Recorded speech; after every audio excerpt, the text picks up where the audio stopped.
Thank you for joining me today. We all have valuables.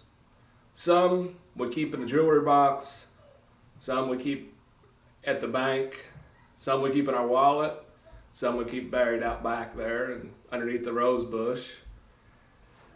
All those things are guarded. The safe with a lock, the vault with a security guard, the coffee can underneath the rose bush by the rose bush and the bees.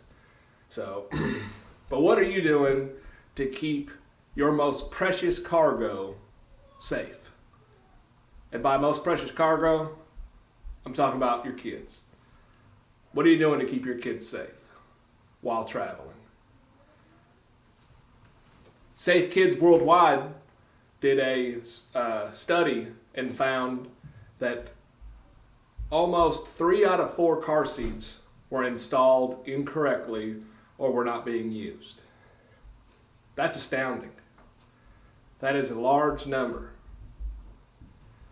They also found during a study with the National Highway Transportation and Safety Board that almost 71% of fatalities would have been just injuries had a car seat been used.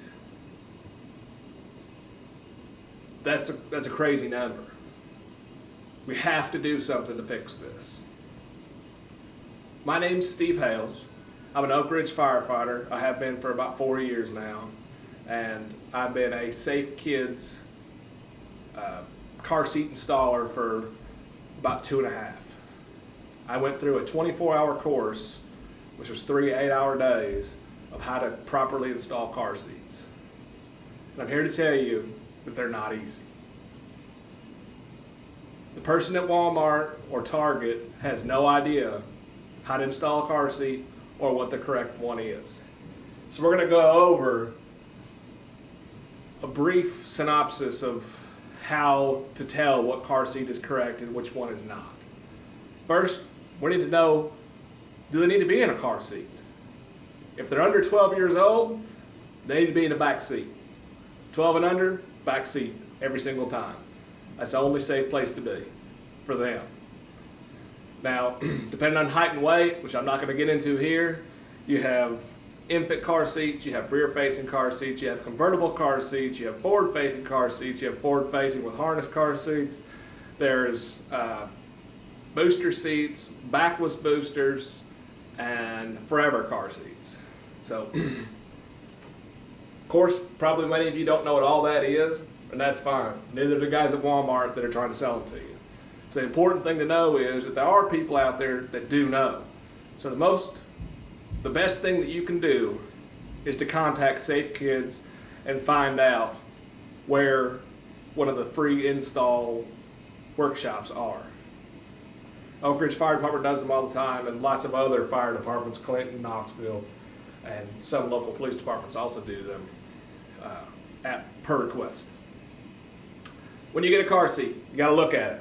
Flip it over, check it over, make sure there's no white spots in the plastic, no torn seat belts, and check the date. They only last for 7 years. If the production date and today's date is within 7 years, you're okay as far as the date goes, but it doesn't mean anything else as far as the quality of the car seat or it's safe, how safe it is or not. The next thing you need to check is the direction. Is it forward facing? Is it rear facing? Is it sideways facing? They have all kinds of different car seats for all kinds of different applications, whether it be a child with disabilities, with kids break their legs and break their hips, and they have to be in casts, and there's special car seats for that. Just because you find a car seat that's laying down does not mean that that's for your kid. So, second of all, you need to know the history of the car seat. You can't just go buy one at a yard sale because you don't know if it's been in a wreck. If it's been in a wreck, they're no good. One wreck, you're done. I'm not risking my child. You're not going to risk your child. Insurance companies have adopted the policy that if you're an offender bender, the car seat, you get a new one. So you got to have the correct insulation, You have the ability to do a 5-point harness. My little girl here is 10 years old, weighs 50 pounds. She is in a 5-point forward-facing harness, just like the race car drivers. That has to be much safer. There are things to do. You can do a pinch test on the straps. If you can pinch material together, it's too loose. If you can wiggle the car seat at the belt path more than an inch, it's too loose. There's lots of ways to find out how your car seat is and if you need to do something different. What you need to do is go online, go to safekids.org, find an inspection place, go there, and get your car seat installed correctly for your kids' sake. 3 out of 4 are installed incorrectly, and you have a 71% chance of surviving a wreck, more, if it's done the right way. Thank you.